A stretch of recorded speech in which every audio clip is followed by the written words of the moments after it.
You're listening to the Black Eagles podcast with Sinan and Kaan Bayazit. Ahmet Dursun Sergen aldı. Sergen Bülent yan yana. Sergen Bülent. Sergen. Yanında Tümer var. Tümer'e doğru aksınlar gitti. Tümer topu aldı. Sergen aldı. Gol! Gol! Gol! Sergen attı. Sergen attı. Şampiyonluk geldi. Sergen attı. Şampiyonluk geldi. İbrahim'in pası. Roma. Şimdi Ahmet. İkinci gole gidiyor Beşiktaş. Ahmet.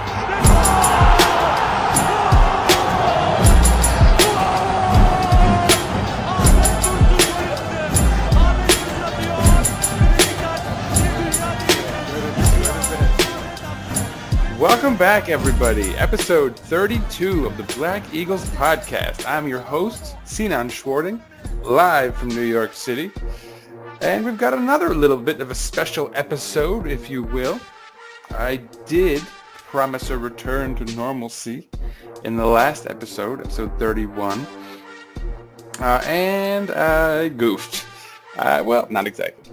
We decided to put out one of our Europa League preview episodes a little bit early, just to fill the void in this week off. You know, we had no midweek action for a change this week.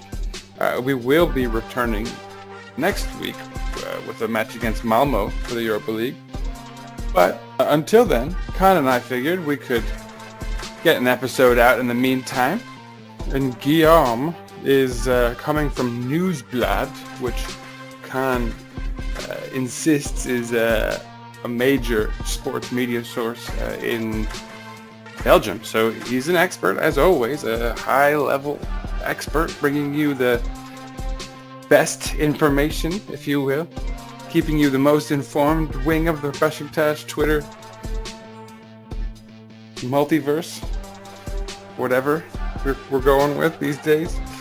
But anyway, to Guillaume, I say thanks for stopping in. To Kaan, I'll hand over the keys, as I've been doing of late.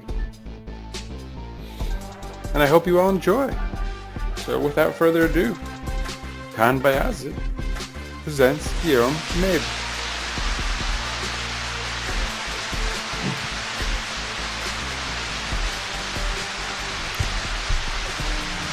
Hello everyone and welcome back to the Black Eagles podcast. Today I have another special guest for you, directly from Belgium. So someone who lives relatively close by to me, I would imagine.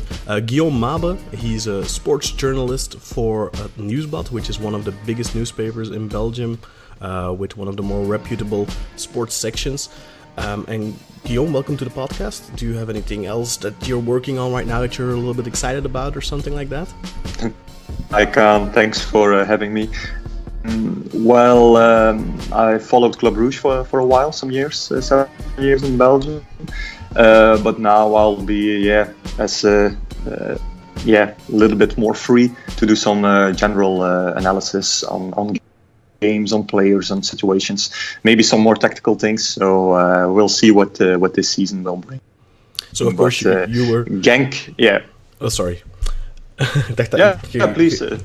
You cut out for a second. I thought you were done. No, I was going to. No.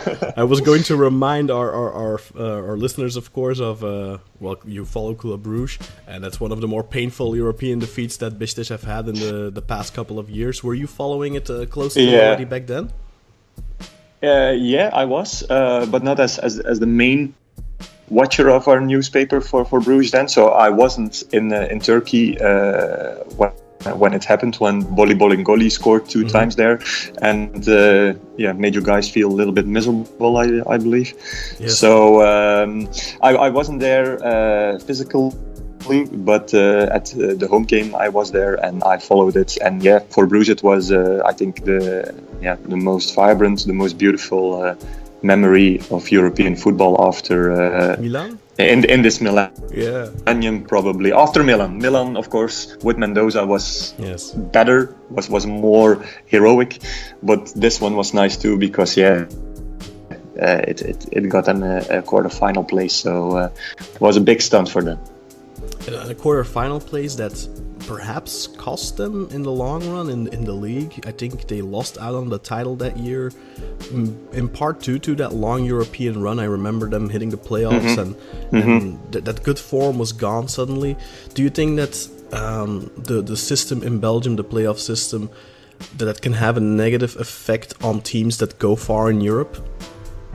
Yeah, I believe it certainly has an influence, because if you look at all the other main competitions in Europe, you see that the most games aren't played at the end of the season, while in Belgium the quantity of games during March and April and May is very, very high. So if you want to perform well in Europe, and you stay in Europe for a long time, then you certainly will get a disadvantage in the own competition, or the other way around. If you perform well in your competition and you still believe that you can achieve something in Europe, then it will certainly have an effect on either competition. So you have to be physically very strong. You have to have a big, physically strong squad to perform on both levels with the playoff system that is working now in Belgium. And Club Brugge, I should say, has of course been dominating the last 2 years in Belgium. They're on top of the table again now. But the team that we're going to be talking about today, and which we are going to be focusing on, of course, Racing Genk, they're not far behind. They're in second place, I believe 2 points off the leaders, Club Brugge. And how many games have been played? 6, I think, right? Yeah, in Belgium, with the international break now, 6 match days have been played. Yeah, and Genk hasn't lost. They had 2 draws in the how should we call it? The game against Sint-Truiden, which is a neighbor club. Yeah, the derby. And also the derby. Yeah. Also recently against Kortrijk, which is a club who is based at the other side of Belgium. They just had 2 draws, and especially things that were remarkable was the amount of goals they've scored. They are very, not really very efficient, but they create a lot of chances right now. So that's certainly something Beşiktaş have to be aware of. Not just Beşiktaş, but also Beşiktaş. I'm saying it myself in the Belgian way. Not just Beşiktaş, but of course also Malmö and Sarpsborg, because I think Genk are. Would you agree they're one of the 2 big favorites in this group to go through? Yeah, definitely. Well, of course, you have a team like Sarpsborg, which was a real surprise last year. And Malmö, I don't know really how strong they are right now, but it's also a team with a lot of history. And Beşiktaş, of course, is always difficult. I don't think that you guys are on the top of your qualities if you look at other seasons you had recently. But I think definitely the game Beşiktaş Genk will be very nice to watch. Very excited to see what will happen there. Yeah, I think I could agree with that. The squad on paper looks good, but right now it's definitely not coming out yet. There's some issues still where the team has been struggling over the. They've already played 10 official games, and I've seen one really good half. One half of 45 minutes of really good football. And I'll not count the Torshavn games because that's, you're playing against people who have a day job.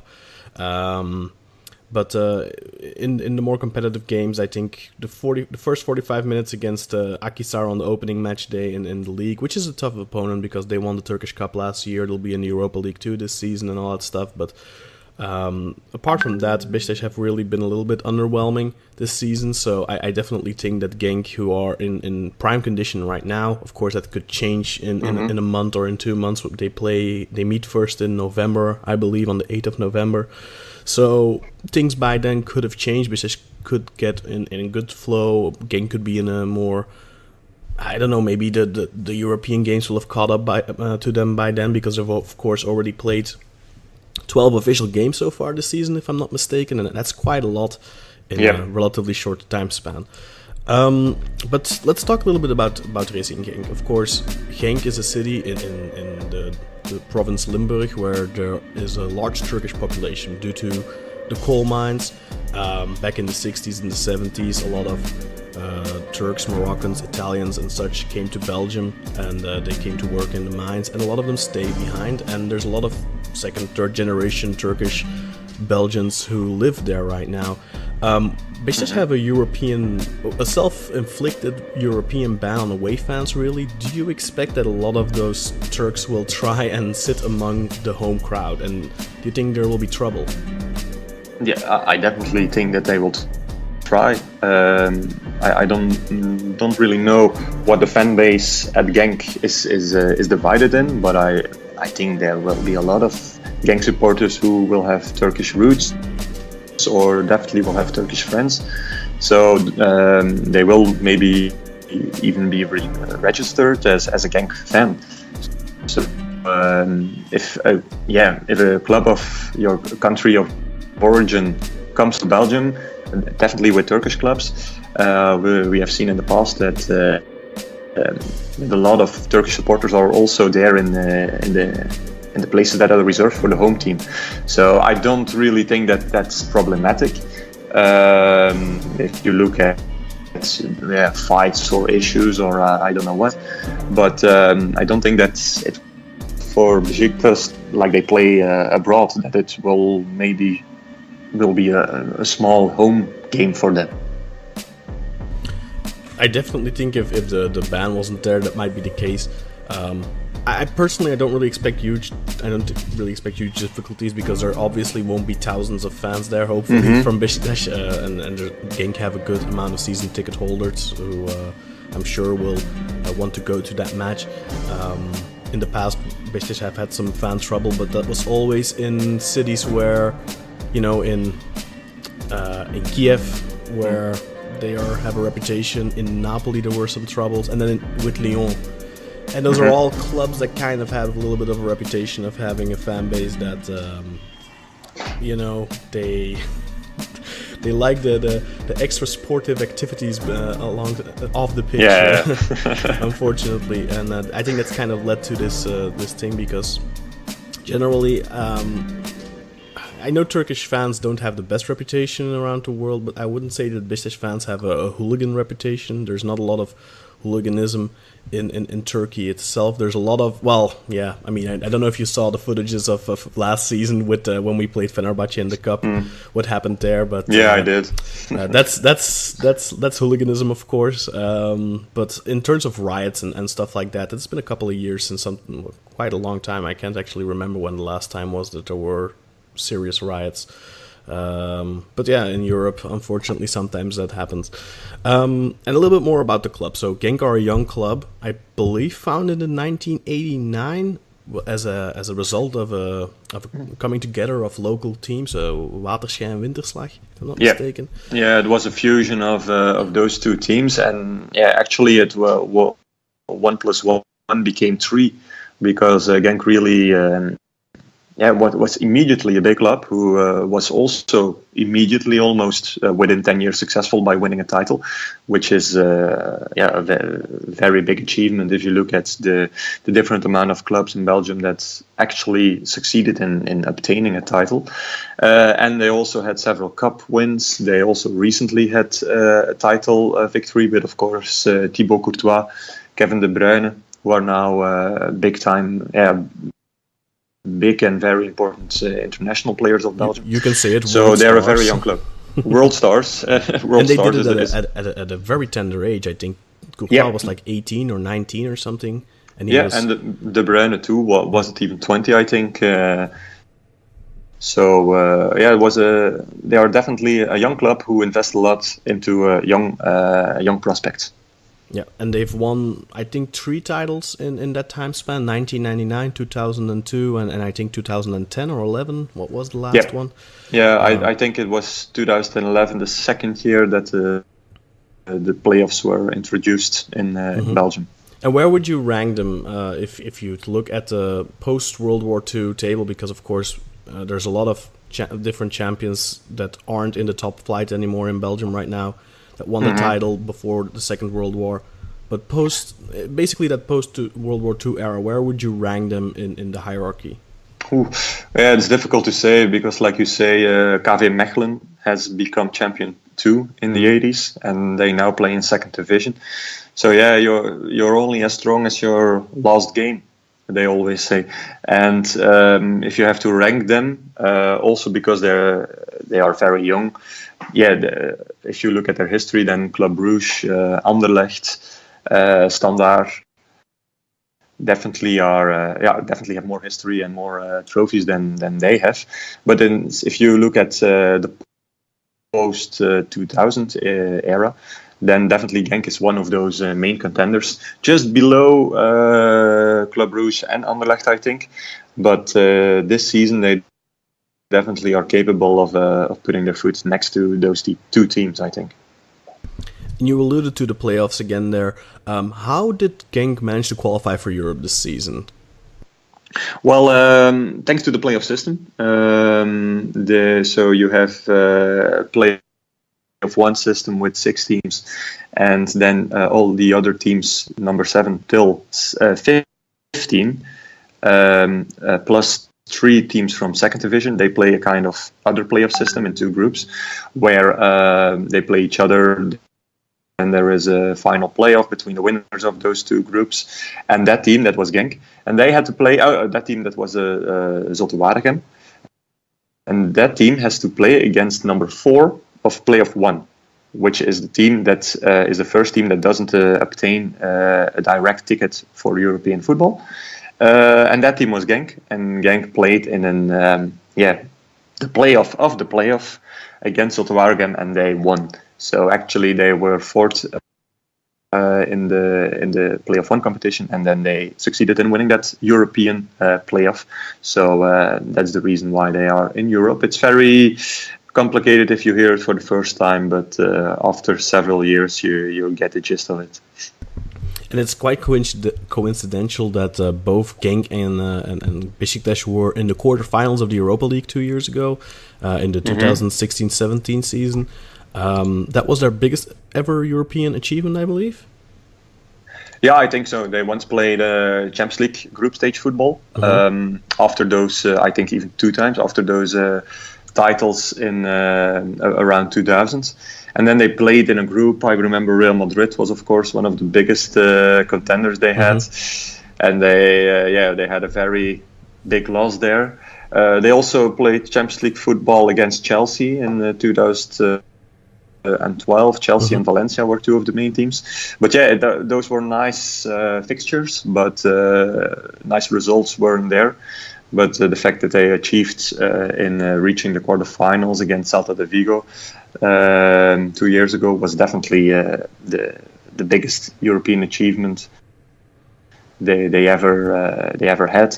And it's actually a shame that they weren't able to eliminate Celta de Vigo, because it was a real opportunity to go to the semi-finals. Yeah. But yeah, like I said, those games were played in April. Then you also have playoff football, so it's very difficult to be on a high level in both competitions. I even think that they were already eliminated in the cup, but otherwise they would have been on 3 different levels playing, on 3 different fronts playing on a high level, and that's just impossible, I think. If you have a young squad and with all that accumulated fatigue, and I don't think they have the biggest squad depth. Looking at their roster, but we already kind of spoke about how they're doing this season. They're doing really well. They're still undefeated, 2 draws in 6 games, and they won all their other games.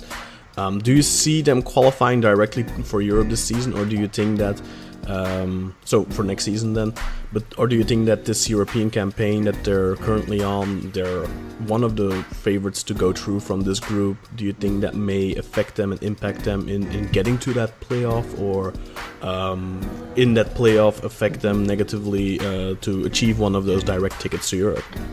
No, I don't think so, because the main contenders for those direct tickets are in the same situation.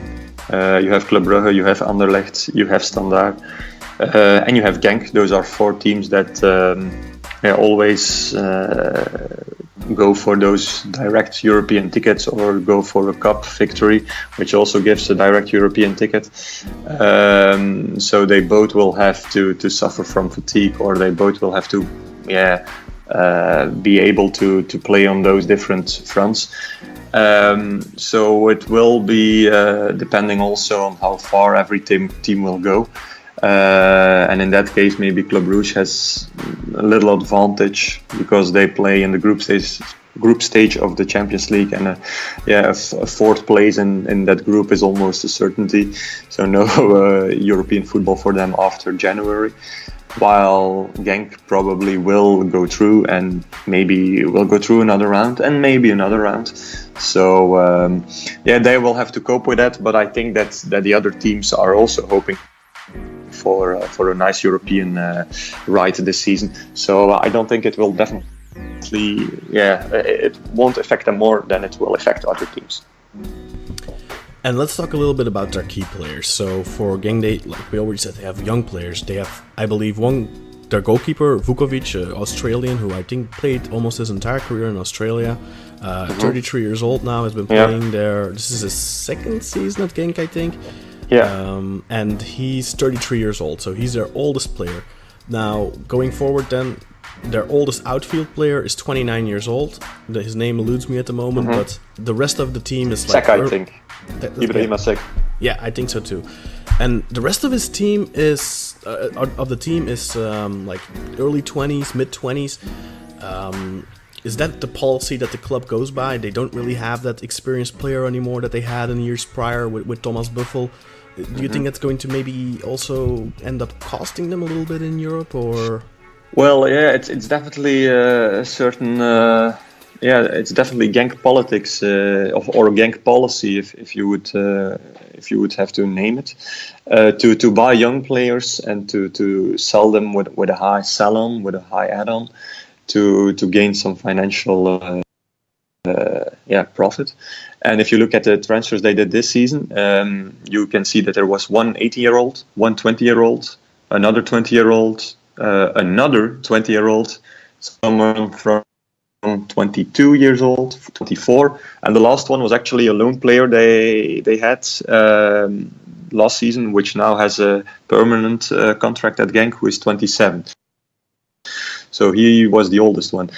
So that clearly points out that Genk is a team that's invest in youth, and also also give that youth chances because they want to get some financial gain out of it. And the guys that they bought right now actually are just some extra players to make the roster, to make the squad bigger. Because from those new players, not really one is actually a player from the starting 11. So the main benefit they had this season was that they could hold on to their squad. That did it relatively well last. So those young guys already have the experience. They will increase in value. And they will go full force because they know if we play a very good season in Europe or in Belgium this year, then maybe we will get a nice transfer next year. So I think things are looking good on that case for Genk. And in terms of star players, could you point to one or two players that really jump out to you? Well, I definitely look at the midfield for that question. You have Ukrainian Russell Malinovsky, who is extremely gifted. If you look at the way he kicks free kicks, how he shoots at goal, his technique is very refined. He's really a key player who has developed a lot also, and he plays as a number 8, maybe an infiltrating number 8, a little bit box to box. Also is able to regain the ball if necessary in a defensive way. And then next to him or before him, you have Alejandro Pozuelo, who is actually, with his 26-year-olds, one of the more experienced and older guys of the team, but only 26. That's younger than you and me, who plays as a number 10. And he's the classic gifted Spanish tiki-taka player who sees space. Like Victor Vasquez a little bit before. Like Victor Vasquez maybe.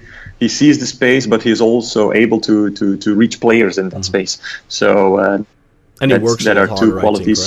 I think, right? Yeah, indeed, yeah. So that are two qualities that are very important for a number 10. So I think with those two guys as playmakers, you actually have something to build on to make a complete team around them. So I think that is the main strength of this Genk, those two guys.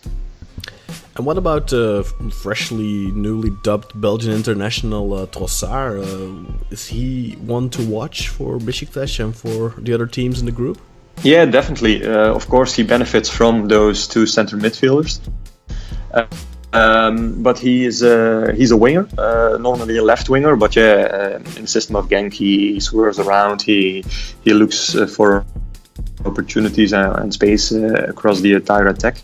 But he was loaned out to a second division club, and then he came to a first division club who now has been relegated some years ago. And now he is back at Genk. It was a little bit difficult in his first year back, but he was one of the revelations in the second part of last season. And now he's definitely also a key player in attack, who became a Red Devil this week actually. So it's someone who has speed, who has finishing skills, who also sees other players and is able to assist them. So it's not the winger who wants to do it all by himself, but he's a winger in a whole system who is actually a very complete player with a lot of different skills. And what about their coach, Philippe Clément? He's a Belgian coach, of course, formerly assistant at Club Brugge, I believe. What type of a coach is he? What type of philosophy does he have? And what type of playing style does he try to put over onto his players and his team? Yeah, he definitely is someone who loves to work with young guys. He started his coaching career as coach of the second team in Belgium of the U23 in Bruges, I say. So he knows how to work with young guys, which is extremely important if you're now at Genk. And he also tries to get those young guys to come to Genk. He also tried to do it with Sander Koopman, who is a former player of Club Brugge, but he chose for another adventure. But he knows how to make a young guy flourish under him, and that's extremely important for every club on a sportive and a financial way. And he tries to fit him in a system which now is like a 4-3-3, an attacking 4-3-3 with a lot of important attacking skills for the two fullbacks, and also a lot of movement up front. From the attacking midfielders, but also from the different strikers. So you can never predict where the danger will come from, actually. So that's a system he tries to make it perfect right now. But it's also a system which makes them a little bit vulnerable at the back. And that's also the reason why they concede many goals, even against smaller teams like Brøndby, like Poznan. Even Fola Esch managed to score one, and now in competition, they in their last 3 games they conceded 6 goals, which is actually a lot. They also scored 9 goals, but if you score 9 goals, then you hope that you definitely won't concede 6, so you can have an easy Saturday night or an easy Sunday afternoon and get those 3 points. So attack very well established by Genk. Defense still has a lot of work there. So do you think it's something that maybe they should try and look at, get it like someone like Pepe, for example, but a little bit more affordable? Do you think a player like that could help them out at the back, because they have such a young back line? I think I looked at it, they're like all early 20s. I don't think anyone was above 25 in their back line. Yeah, it is. I don't really think it's because they have bad players. It's because it's actually maybe the same criticism that the Red Devils had during the World Cup with the three at the back system and the space that was there or was left behind when the left wing and the right wing went up front. And maybe it's a little bit the same here with Genk. So I think it's just a matter of finding balance and not finding or buying new players or looking for another solution. It's just finding that balance between all-out attack and defensive stability, and they haven't found that right now. And I hope for Genk that they will find it, because if you play against good opposition, good European opposition, they will certainly try to hurt you where it can hurt you. And for Genk, that's at the left and the right defensive side. So we already spoke about their great form in the league, their scoring prowess and all that stuff.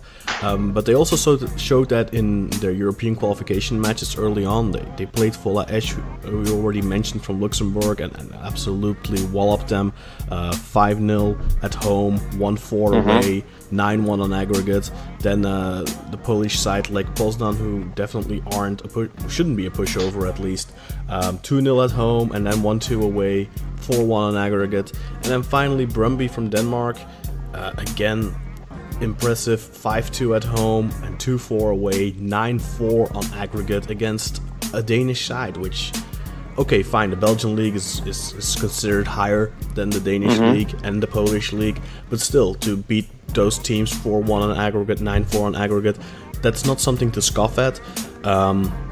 A very impressive route to the Europa League group stages. How was that received in Belgium, their parkour there, so to speak? Yeah, we were all impressed. Not really because the opposition was so difficult, but it went very easy.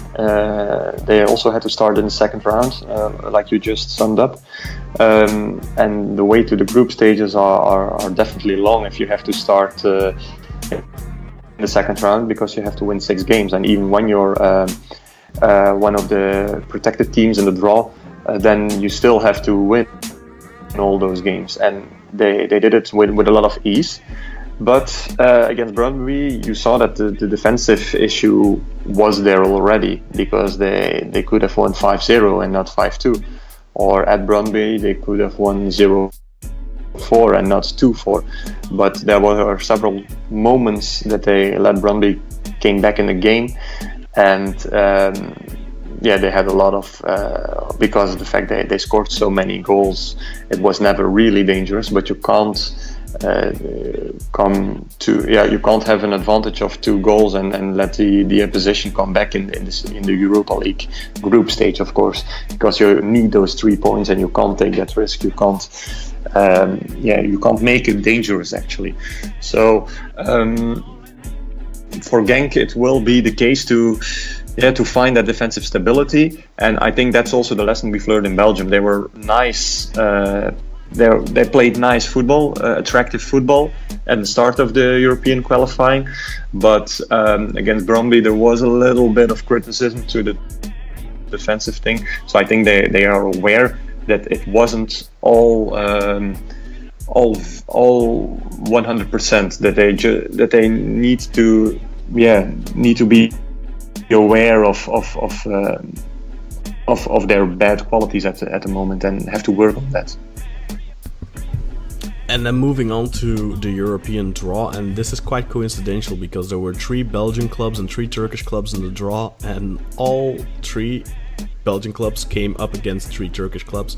Anderlecht, of course, with Fenerbahce, Genk with Beşiktaş, and Standard probably having the easiest out of the 3, playing against cup winners Akhisar, although certainly not someone to be underestimated, as they knocked out Galatasaray in the semifinals and beat Fenerbahce in the final. So they're a team that could surprise, although I think that for them, Europe and the league will be a little bit tough.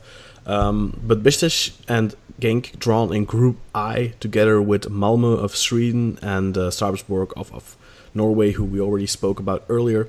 What was the reaction here? I mean, I know there was some, I would say, a little bit of condescension maybe from the media in the extent that, well, not the big teams we had hoped for. I mean, you're playing Europa League, or are you expecting to play Real Madrid? It's kind of, but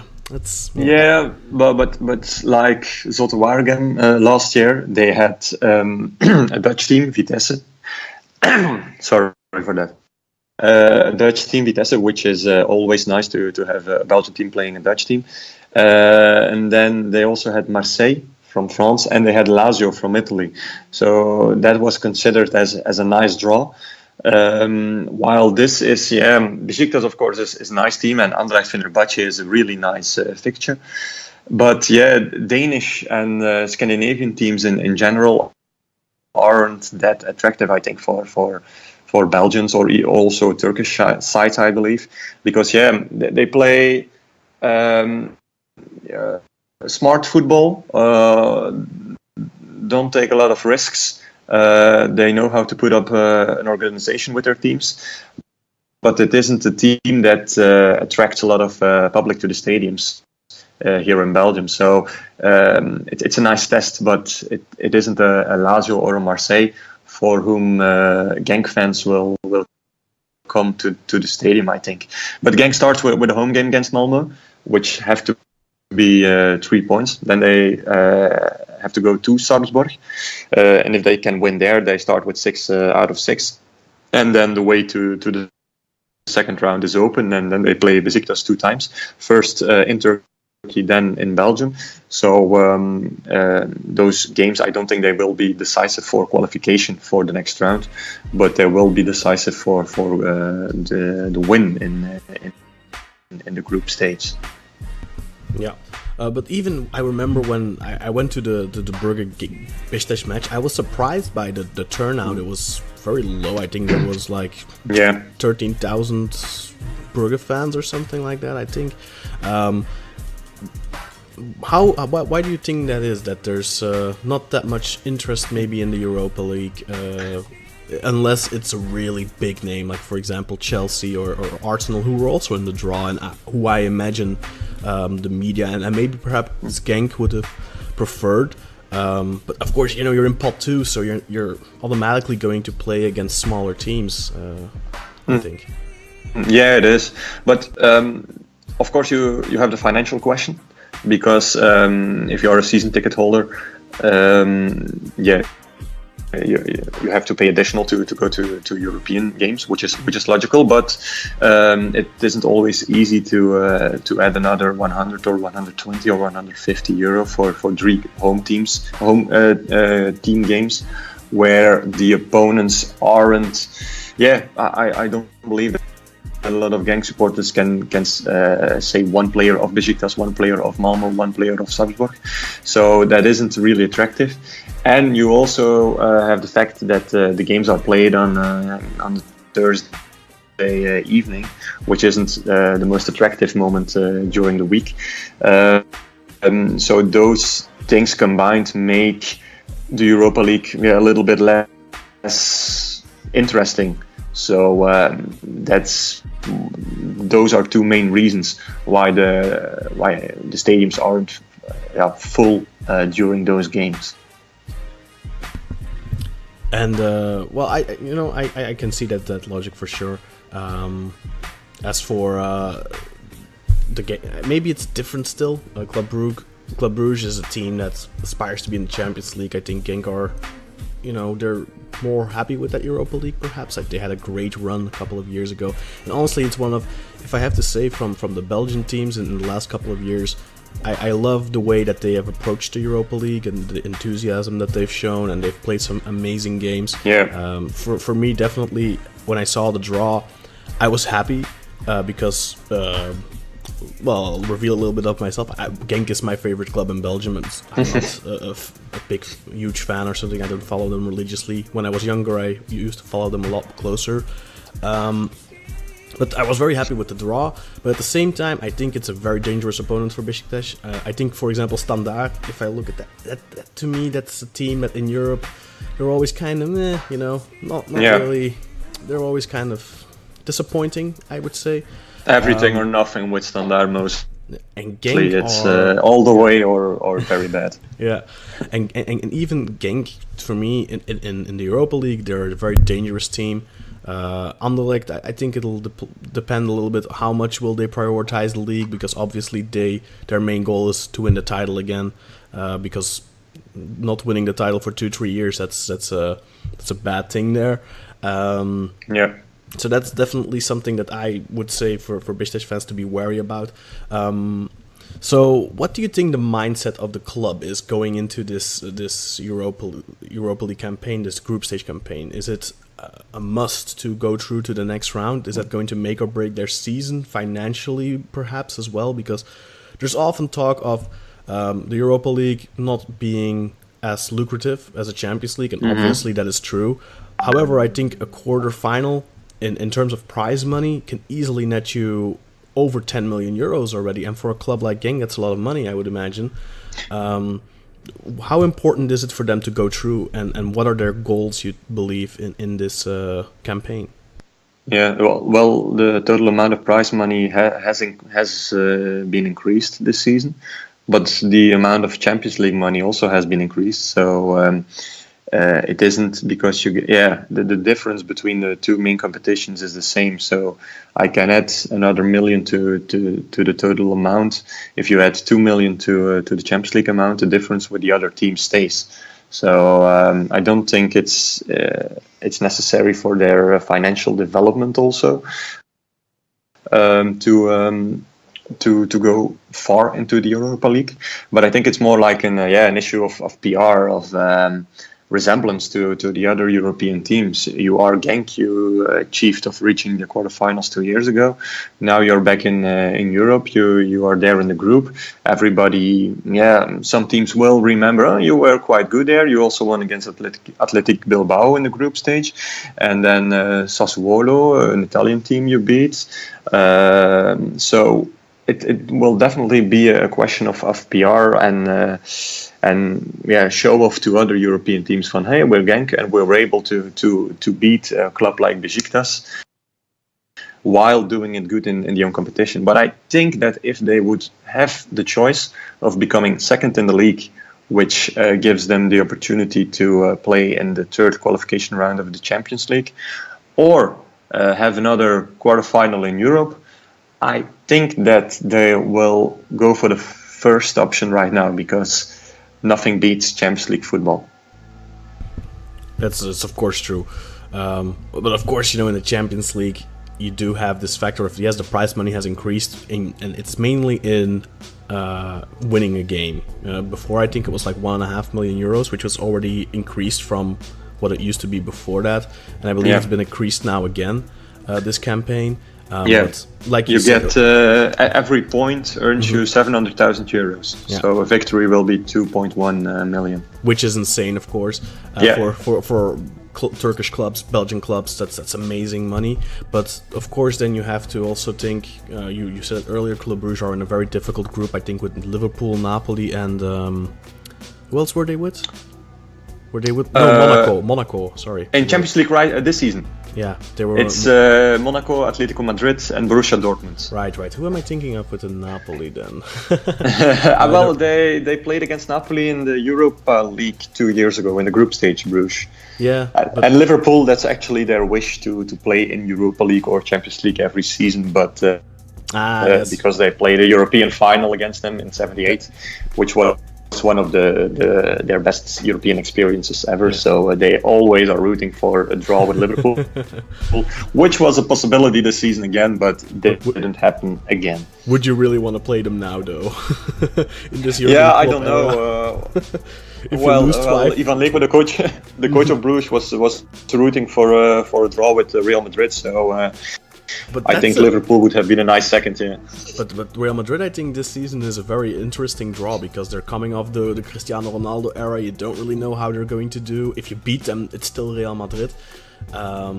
But Liverpool, I don't know if you'd want to play them this year. I think I Yeah. wouldn't be surprised if they just shred through the pot 4 team and just obliterate them completely with how ruthless they are. Yeah, probably. But you have to hope for getting them in match day 3 and hopefully match day 6 when they are already qualified. Yeah. So you don't have to play Salah, Mane, but you can go for some players from their youth academy or something like that.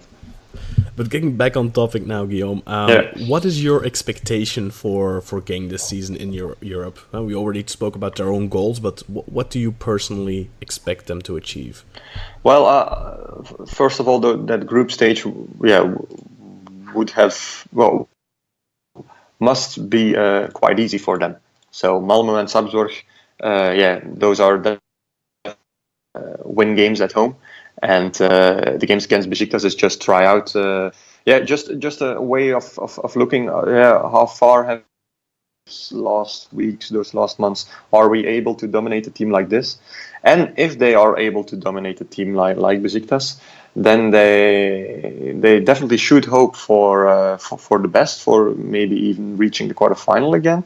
And of course, it depends on the draw. You don't know when you will meet Arsenal or other big teams, but I think that if they can, they really went full force during the qualifying stage, and they played Ash, which is nobody in Europe, a team from Luxembourg. So if you can have a lot of motivation and show a lot of willingness to play well against such teams, then you certainly will have the same motivation for the Europa League group stage, and then you would definitely have the plan to go far in Europe, and they are capable of doing that if the team stays free from injuries and can develop their own attacking style with respect for the defensive stability. So I expect actually maybe of the 3 teams that are in the Europa League, Belgian teams, Anderlecht, Standard and Genk, maybe Genk can go the furthest. That's a very bold claim, and I like it. So let's close with the last question then. What is your prediction for the group? Who will finish top? Who will finish second, third, and fourth? Well, I'll go Malmö with 4th, because I really like the underdog, and Salzburg is really underdog, so I can't predict them last. So Malmö on the 4th place, Salzburg on the 3rd place, and I think I will put Beşiktaş second and Genk first. I was in doubt because Genk first has to play in Turkey, and that will be a very difficult game. If they would have played Beşiktaş at home first at match day 3, it's would maybe have been easier, but I will place Beşiktaş on 2 and Genk on 1. So we're happy in Belgium that Genk is true, and you guys in Turkey are happy that Beşiktaş is true too. Thank you very much, Guillaume. And in general, thank you very much for offering your expertise and your insights. Was very you were very knowledgeable, obviously, given your background. Gave us some fantastic information on the team, on the players to watch out for, all that good stuff. So to close, is there anything that you would like to plug? Social media stuff that you write online, for example, that people can find easily.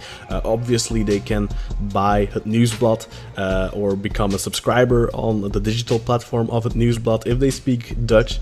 But is there anything else perhaps, or anything else you'd like to plug? Please do so now.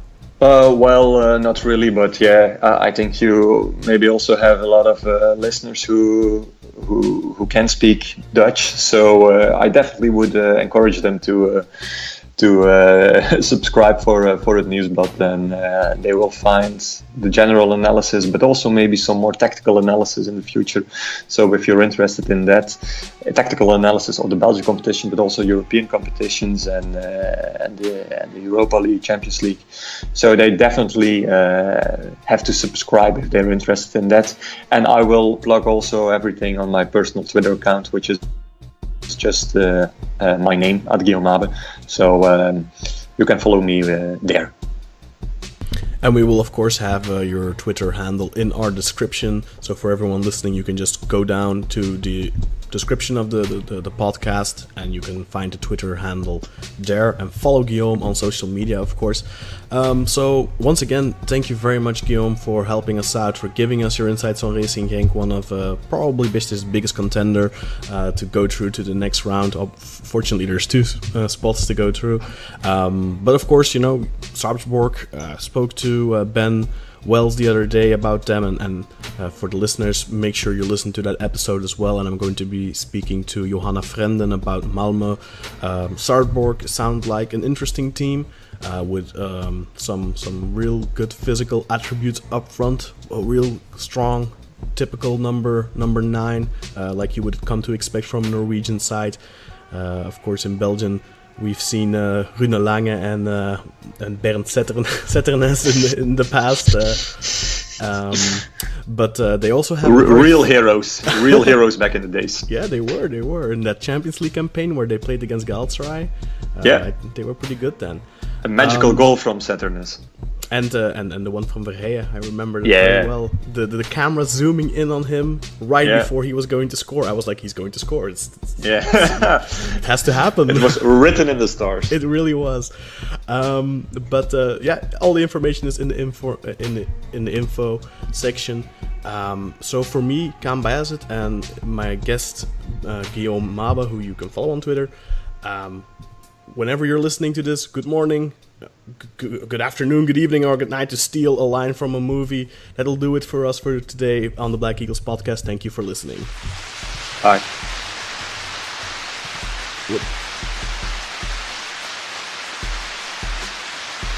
All right, that was excellent.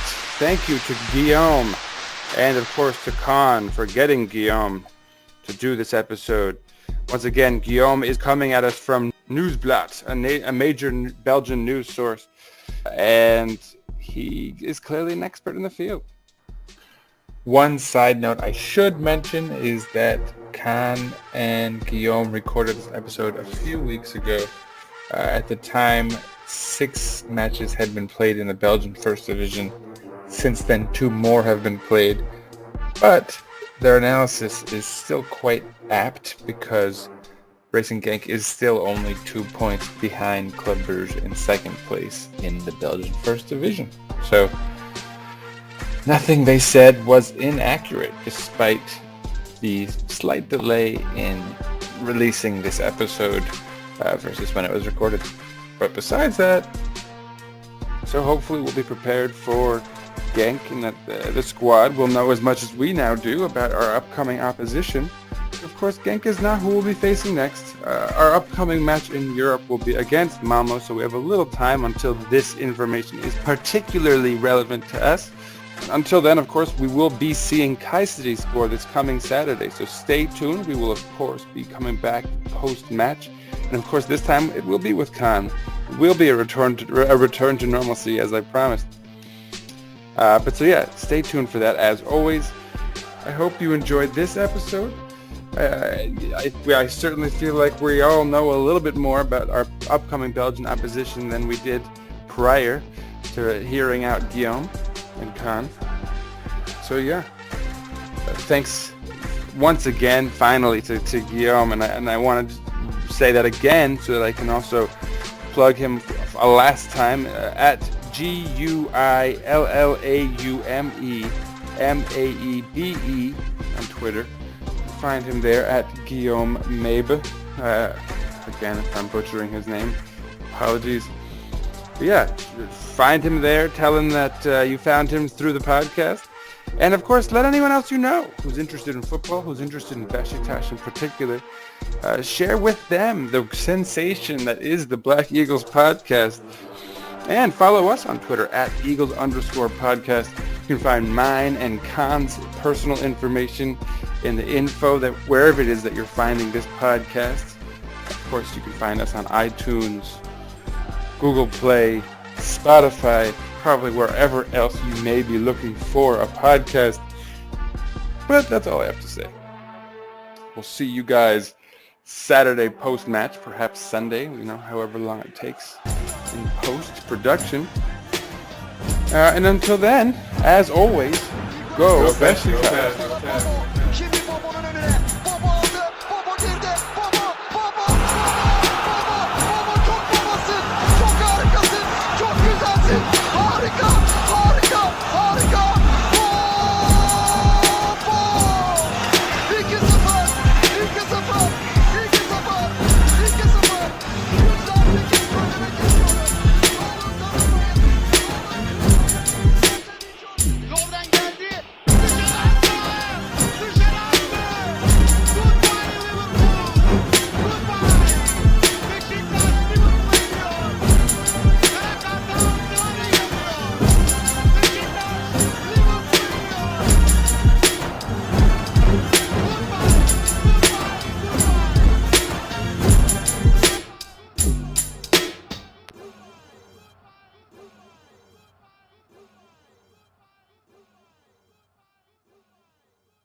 Beşiktaş International hopes you enjoyed this program.